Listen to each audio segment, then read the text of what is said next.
2024 NBA playoffs started yesterday, and we are already off to a delightful start, full of twisted narratives, highlight plays, and new stories to be written by the NBA stars. Today, we will go over everything we learned from just 24 hours of playoff basketball in day one.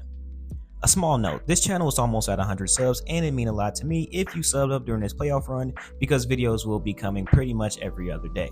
And with that, let's get into what we learned in day one of the NBA playoffs. First takeaway for the first game of the 2024 NBA playoffs are that the lights are not too bright this time around.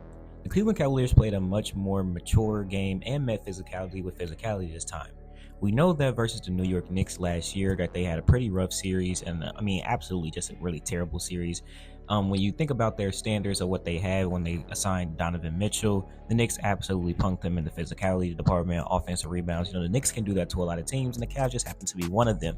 This year, it doesn't look the same. They are playing a much more, not as experienced team in the Orlando Magic, who are one of the youngest teams in the playoffs besides the Oklahoma City Thunder, and they have their star who actually just debuted in his first postseason game, so it's definitely a different type of game. They held Orlando to only 83 points, which in the modern era, this is not the regular season. The Phoenix Suns actually beat the Timberwolves every game in the regular season this year with a whopping 3-0, and Anthony Edwards never scored above 25 points. Now that would lead us to thinking, I've seen a lot of pages, and even me myself, as I did not post predictions, I had the Suns in around 6-7 for this series, and that's not to say that I'm changing my pick, but this is simply not the regular season. You had a nice AE coming out party at home, and I shouldn't even say coming out party because we know that he is dangerous in the NBA playoffs. He proved this last year when he was giving the defending champions all that they can handle, but he was giving Kevin Durant, Phoenix Suns, anyone who wanted could get it last night, as he had 33 points, around 9 rebounds. He was flying around defensively, offensively, playing with just a lot of energy. That's actually why he got around like 6 to 7 turnovers, because he was just playing so much with so much energy, so much joy, so much aggression. But overwhelmingly, he was the best player in the game by a long shot. And why am I saying this is not the regular season? Because, they just had a matchup that was like one of the last games of the season.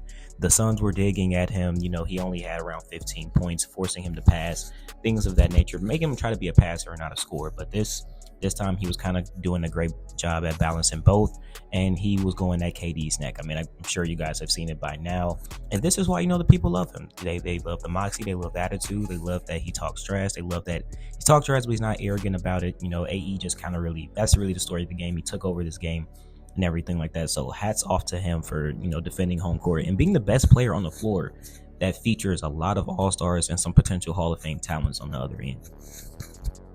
But I'm not only going to be talking about him. I have to give good props to Rudy Gobert, who had a massive double-double. And when Rudy Gobert is defending with, all defensive type level talents around him, he looks definitely much better.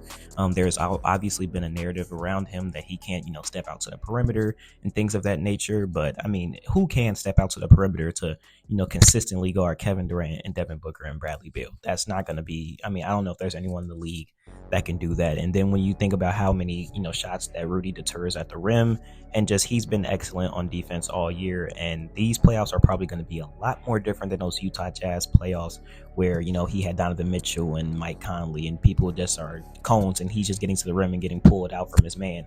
He's got Jalen McDaniels, he's got Anthony Edwards, Nikola Alexander Walker, and he played just an awesome defensive game. So hats off to Rudy Gobert.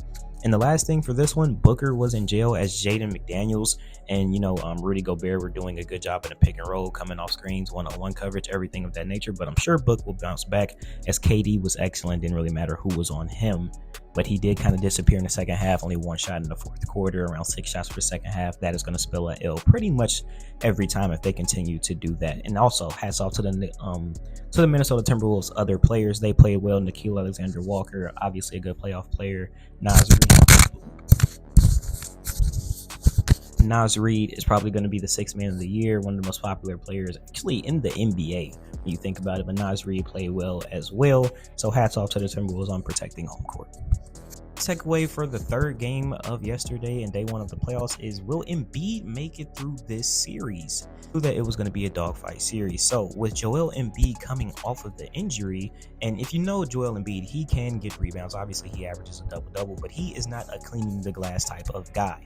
And I think you want to have some type of, junkyard dogs that are going to go to that glass against the New York Knicks.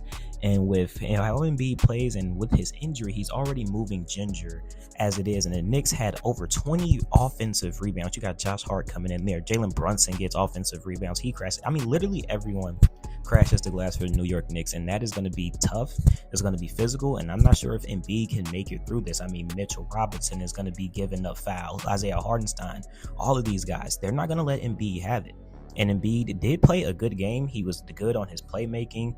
He was scoring, but, he was kind of a little bit inefficient, which is going to happen in the playoffs sometimes. But all in all, he didn't play his best game, didn't play his worst game. But obviously, the big takeaway from this game for the Philadelphia 76ers fans, you had a good Maxey performance. You had a good Kyle Lowry performance.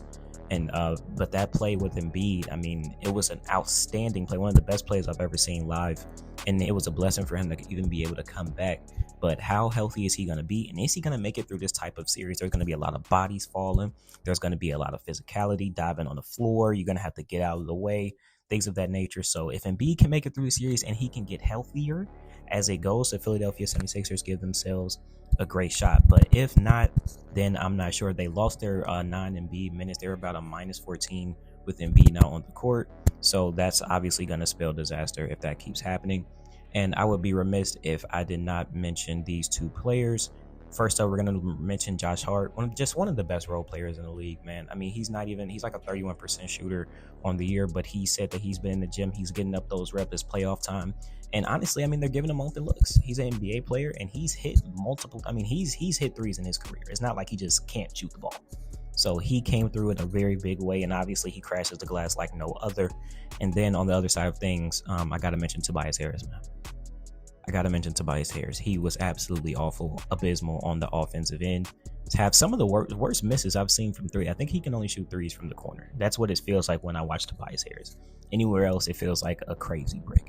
I mean, what he can do is rebound the basketball. But anything else, I mean, you cannot be getting paid all that money to do something like that. Tobias Harris absolutely abysmal. And the Knicks others, they showed up. It's probably going to be a different Nick that, kind of does good every time. Jalen Brunson had a pretty bad game and they still lost. Dante DiVincenzo didn't really impact the game, but Deuce McBride came off the bench and hit 5 threes. So if you're Philly, you can't allow that, and you probably want to steal that game one. Day one is going to be deja vu. And we have seen the Lakers just lose and lose and lose and lose and lose to the Denver Nuggets over the span of the last 2 to 3 years. As in this game, LeBron and AD did outplay Jokic and Murray, in my opinion. Murray was around 9 for 24.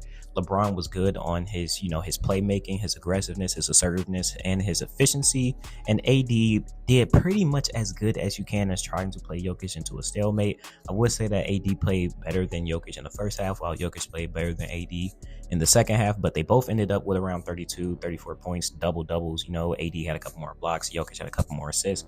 They did their things. This game was won within between the margins in the late third quarter and the fourth quarter with their execution and the role players. MPJ had a crazy good game after he came back from his injury, flirting with around 20 points. KCP only had 12 points, but he had some timely threes going down the stretch to put the game more out of reach. And Aaron Gordon was a monster on the glass with coming up over 10 rebounds. And I would be remiss on this if I did not mention D'Angelo Russell, Austin Reeves, and Rui Hachimura. Now, Rui Hachimura didn't necessarily do anything bad. He can never guard Jokic, and it shouldn't be his assignment, honestly. So I'm not really mad at Rui if he's giving up points to Jokic, because, I mean, that's what everyone does, and especially small forwards. So Rui just needs to be more aggressive. Reeves on the same thing, but he did do a good job at point of attack defense on Jamal Murray. Obviously, it is a team effort, but he did better than what you would expect. He just needs to be more aggressive as well. Now, this smoke is coming for D'Lo. I mean, so many things. He said that he was, publicly humiliated. He got played off the floor last year. It wouldn't happen. And I mean, he was playing good in the regular season. He's been playing good up to this point. But it is something about Denver that makes this man more scared than anyone I've ever seen. He cannot hit open shots. He cannot hit layups. He is losing people on defense. It's the same story. And how long, if you are Darvin Ham, are you going to continue to let this happen? you gotta maybe try to sub, but you don't want to kill his confidence and yank him in game 1 or game 2 and just completely kill him. But you have to. I mean, he just has to absolutely be better if they want to have a chance at winning the series. They lost a game to around 10 points. If they could have got if they can get D'Lo to even play like 75% of himself, this game looks a lot different. 1 for 9 from the 3 from like a almost 40% shooter. He's missing layups, missing little pop shots that he usually hits. This game, the game is never on one, player in particular. But if you're looking at this game, then it would be hard to say, well, if D'Lo didn't, kind of sell us, then we would have had a very good shot at winning. But the series is not over. At the end of the day, Denver and LA is going to be the series that gets the most attraction because it's the best team defending champions versus the most popular team and possibly the most popular player of all time. So that series is going to get a lot of traction, a lot of overreactions. But at the end of the day, you take it for what it is, and the home team has won game 1. Now, obviously, they've beaten them 9 times in a row, and there could be a mental roadblock for the Lakers now. But if you're a Lakers fan, that's how you got to spend it. Hey, they protected the home court. We still get a chance to split, and that's what you want. That is going to be it for the takeaways from day 1. It was an awesome day 1, and as I'm recording this, day 2 is going to be kicking off in around a couple of hours. So I hope you all are watching, as I will be, and I will see you guys around the next same time tomorrow, as these recaps will be coming every day for the playoffs, along with other videos on other topics. So see you guys then. Peace.